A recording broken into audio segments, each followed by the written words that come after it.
नमस्कार दोस्तों, मैं वंदना नंदा आपके सामने प्रस्तुत कर रही हूँ वेब मॉरल स्टोरीज की नई स्टोरी।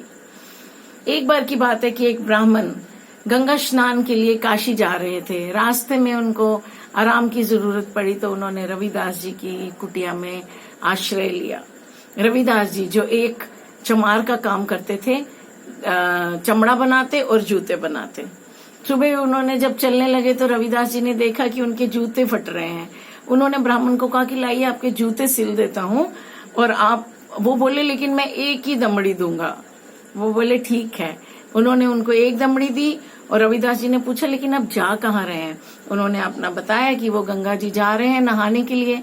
तो उन्होंने बोला ये दमड़ी वापस ले लीजिए, गंगा जी को मेरी तरफ से भेंट दे दीजिए, लेकिन अगर गंगा जी बाहर हाथ निकालें तभी देना, अदरवाइज वापस लेके आना। वो मान गए।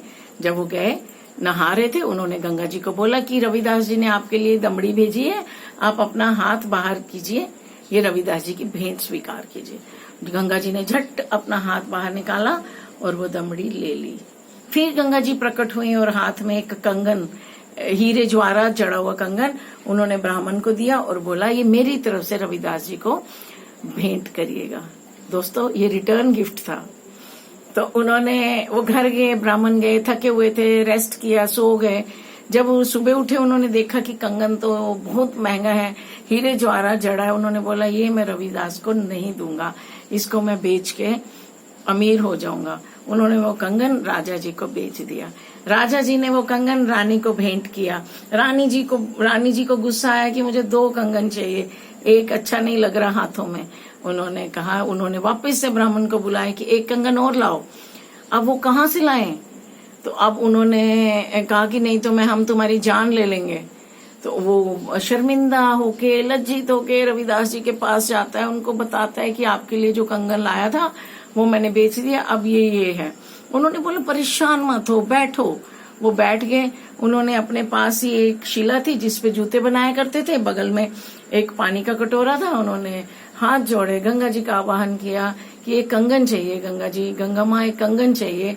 गंगा माँ झट से प्रकट हुई और उन्होंने वैसे ही एक और कंगन उनको दे दिया। अब वो तो रविदास जी का भक्त हो गया कि मैं गंगा जाके स्नान कर रहा हूँ और ये घर बैठे हुए गंगा जी को आवाहन करके गंगा जी के दर्शन कर रहे हैं। तो वो कंगन लेके राजा जी के पास जाता है और राजा जी को पूरी स्टोरी सुनाता है। राजा अपनी रानी को लेके आते हैं और रविदास जी के चरण स्पर्श करते हैं और उनको अपना गुरु बनाते हैं। तो दोस्तों, इस कहानी से बहुत सारी शिक्षाएं लेने वाली हैं। पहली शिक्षा ये कि अगर हमारा मन पवित्र है तो हमें कहीं जाने की जरूरत नहीं है, नहा के अपने पाप धोने की। मन चंगा तो कठौती गंगा। अगर आपका मन पवित्र है, मन साफ है, तो हमारे घर में ही गंगा है।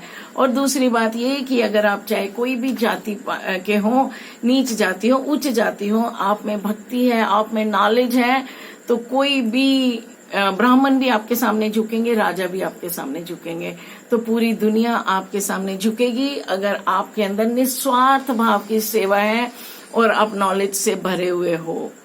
नमस्कार दोस्तों, फिर मिलेंगे अगली कहानी लेके।